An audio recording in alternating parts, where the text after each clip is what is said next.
WhatsApp web வெர்ஷனில் புதிய பல அம்சங்கள், பயனர்கள் மகிழ்ச்சி.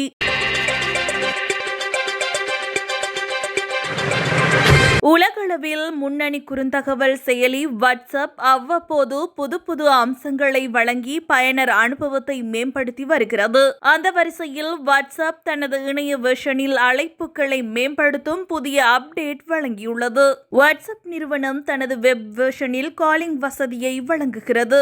இதன் மூலம் பயனர்கள் டெஸ்க்டாப் ஆப் இன்றி வாட்ஸ்அப் வெப் மூலம் குரூப் ஆடியோ மற்றும் வீடியோ கால் மேற்கொள்ளலாம். புதிய அப்டேட் மூலம் பயனர்கள் குரூப் ஆடியோ மற்றும் குரூப் வீடியோ கால்களை வெப் பிரவுசரில் இருந்தபடியே மேற்கொள்ள முடியும். இதற்காக டெஸ்க்டாப் செயலியை இன்ஸ்டால் செய்ய வேண்டிய அவசியம் இல்லை. இது தவிர பயனர்கள் ஸ்கிரீன் ஷேரிங், எமோஜி ரியாக்ஷன், பிரத்யேக கால் ஸ்டெப், கால் ஹிஸ்டரி மற்றும் கான்டாக்ட் உள்ளிட்ட ஆப்ஷன்கள் வழங்கப்படுகிறது. இணைய வெர்ஷனில் மேற்கொள்ளப்படும் வாட்ஸ்அப் அழைப்புகளும் முழுமையாக என்கிரிப்ட் செய்யப்படும் என வாட்ஸ்அப் தெரிவித்துள்ளது. இந்த சேவையில் எவ்வித கட்டுப்பாடுகளும் இல்லை என்றும் இது முற்றிலும் இலவசமாகவே வழங்கப்படுவதாக வாட்ஸ்அப் தெரிவித்துள்ளது. வாட்ஸ்அப் அழைப்புகளில் வழங்கப்பட்டுள்ள புதிய அப்டேட் வழக்கமான காலிங் அம்சங்களுடன் call transfer, waiting room, quick HD, noise suppression போன்ற வசதிகளுடன் வருகிறது. இதில் கால் டிரான்ஸ்பர் அம்சம் கொண்டு பயனர்கள் அழைப்பை துண்டிக்காமல் நேரடியாக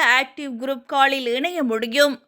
ஸ்மார்ட் போன் அல்லது டேப்லெட் கொண்டு அழைப்புகளை மேற்கொண்டு அதனை வாட்ஸ்அப் வெப் அல்லது டெஸ்க்டாப் செயலியில் தொடர முடியும். வெயிட்டிங் ரூம் அம்சம் கொண்டு பயனர்கள் குரூப் கால்களில் லிங்க் இன்றி இணைய அனுமதிக்கிறது. வாட்ஸ்அப் கால் லிங்க் உருவாக்கும் போது பயனர்கள் ரிக்வயர் அப்ரூவல் டு ஜாயின் ஆப்ஷனை செயல்படுத்தலாம். இவ்வாறு செய்யும் போது அழைப்பாளர்கள் அழைப்பிற்கு முன் காத்திருக்க செய்கிறது. குயிக் HD அம்சம் அழைப்பு தொடங்கிய சில நொடிகளில் HD வீடியோ ஆப்ஷனை செயல்படுத்திவிடும். நாய்ஸ் சப்ரஷன் வசதி அழைப்புகளின் போது பின்னணியில் இருக்கும் இரைச்சல் மற்றும் சத்தத்தை குறைத்து அழைப்பின் தரத்தை மேம்படுத்தும். இந்த அம்சத்தை இன்கால் செட்டிங்ஸில் எப்போது வேண்டுமானாலும் செயல்படுத்த முடியும். வாட்ஸ்அப் நிறுவனம் இந்த அம்சங்களை உலகளவில் வரும் வாரங்களில் வெளியிடும் என்று தெரிவித்துள்ளது.